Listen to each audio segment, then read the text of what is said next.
Ayan guys, yung ating part 2.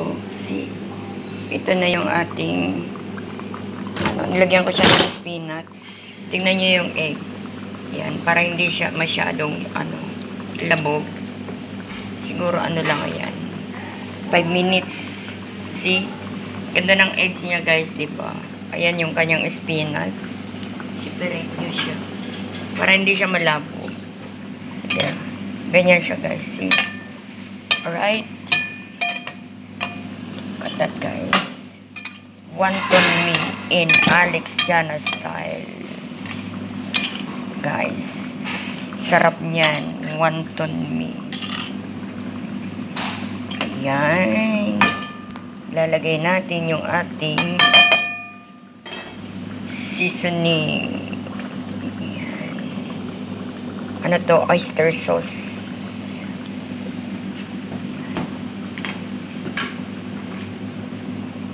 O, diba guys, meron na akong wonton mee. Para na ako nasa Malaysia yan or nasa Taiwan.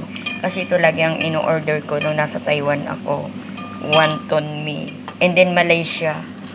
Yan ang kinakain namin sa umaga. Right? See? In Alex Jana style, wonton mee. The original.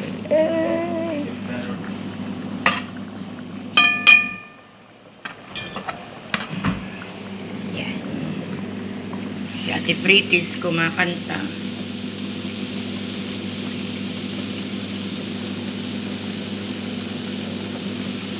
Of course, nandun si Don Ramon,